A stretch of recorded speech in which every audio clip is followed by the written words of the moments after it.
Hey, this is Tina Moenck, the author of the Soap Making Handbook Volume 1 and the creator of the e-course Masterclass Advanced Soap Formulations.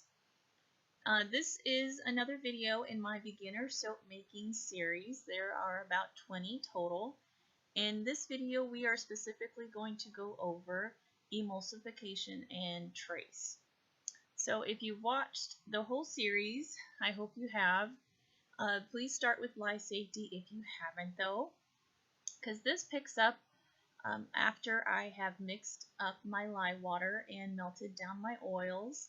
So everything is about 100 degrees right now. And yes, if your lye water has flakes, it's completely normal. And so once your lye water and your oils have reached about 100 degrees, 100 to 110 degrees, it's okay to start mixing them for cold process. 120 degrees is your max, but that will accelerate trace a little bit. And if you go any hotter than that, you're going to start having a lot of issues, and we don't want that. So I recommend working with soap around 100 degrees. That's going to give you enough time to work with it. And you always want to make sure that your lye water and your oils are about 10 to 15 degrees from each other before you combine them, okay? So after you combine the lye water into your oils, you're going to see it change. It's going to look kind of cloudy. And I wanted to show you this kind of slowly.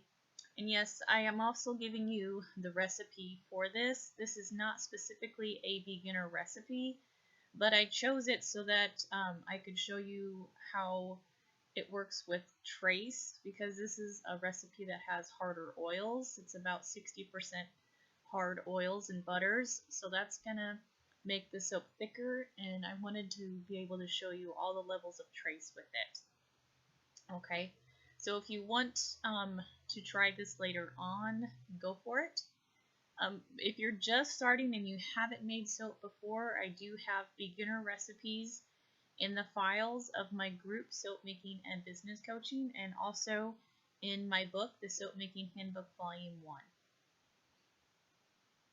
So when you first start mixing this up, you can use a whisk, and I'm demonstrating this so that you can still see the oil swirling around. You do not have emulsification if you still see oil, okay?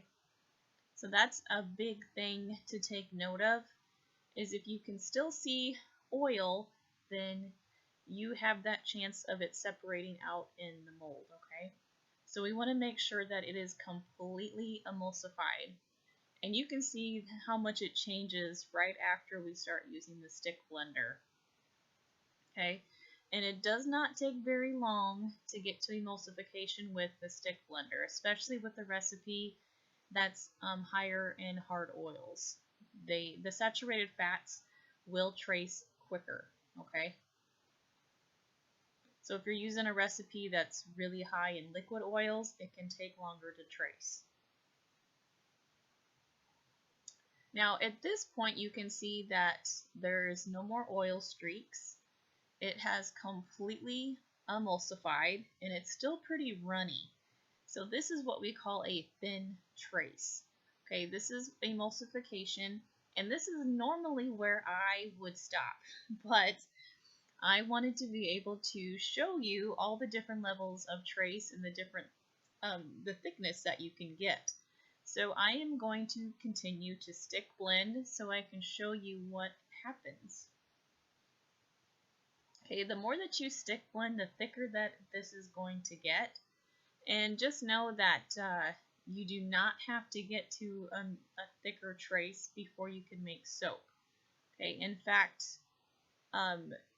one of the things that I know that kind of confuses new soap makers is trace, thinking they have to get it to this really thick pudding-like consistency before they can make soap, and that's not the case. Okay, all you have to do is get it to emulsification, which is a very thin trace.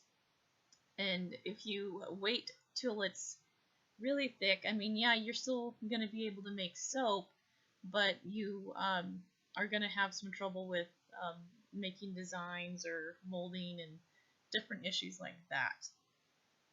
Okay, so I added the fragrance oil in, and I whisked that in too. But I'm also continuing to stick blend so that I can get this thicker so that I can show you exactly what a medium trace looks like.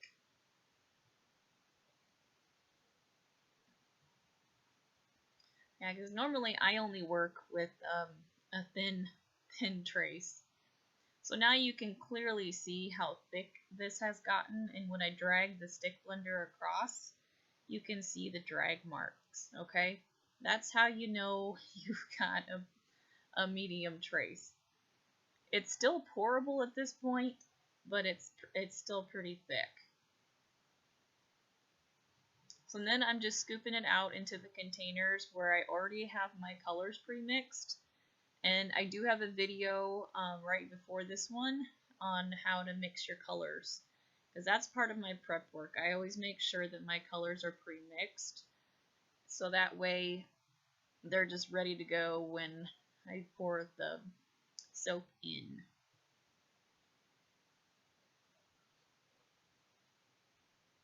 And since we did a lot of stick blending here in the pot, I never recommend using the stick blender to mix in your colors. You always want to whisk those in.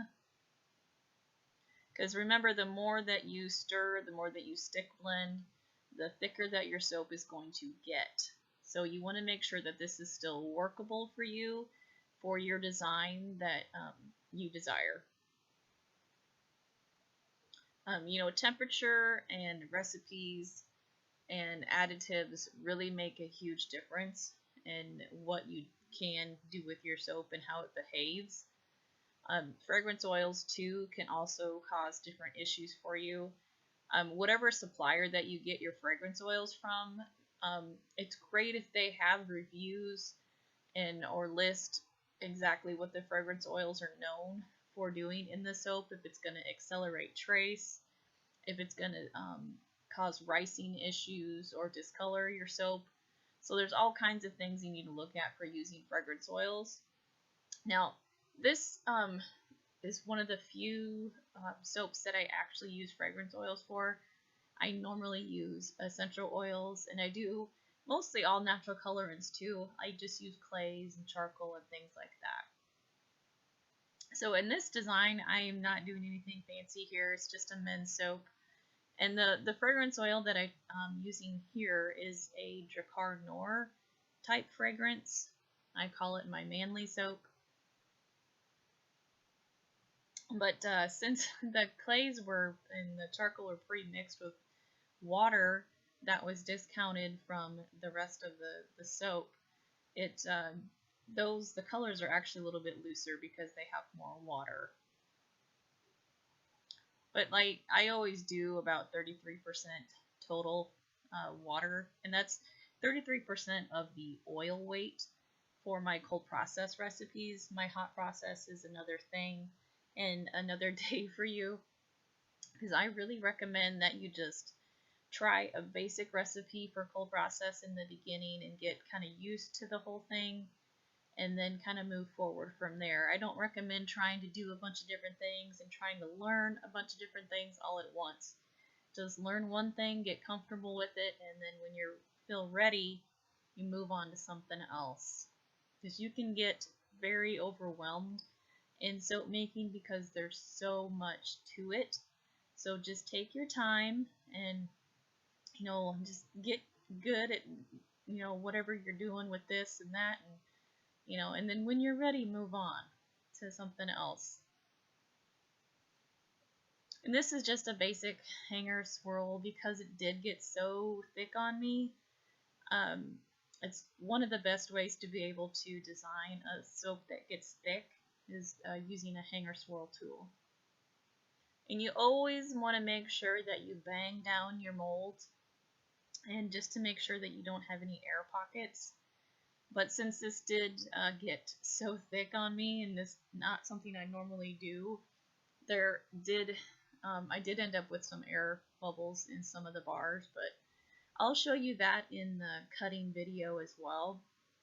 But for most of my cold process soaps, I always leave some of the colors just enough to put on top, and then I will use a skewer to just do some sort of design. For the men's soaps, I don't get too fancy, and not for them. They like the smell, and they don't really care about if it's pretty or not, like like we do. So in the soap, your design is just limited by your imagination, and you can do all sorts of things. Just play with it and have fun with it. So then I just take a wooden skewer and go back and forth kind of in a figure 8. And then I'm going to spray with rubbing alcohol in 91%. And the spraying of the rubbing alcohol, and then with the combination of adding saran wrap to the top of the soap, helps prevent soda ash. And but this soap did get a full gel, and it was a pretty thick soap, so I did not get any soda ash. And sometimes I do anyway, just because of the charcoal. But I did not with this one. So I do have a video where I go over what soda ash is more, and so you can look for that one soon. But if you have any questions at all, please let me know, and thank you so much for watching. Please like and subscribe, and you can also join me on Patreon. I would love your support there, and you can also visit my website.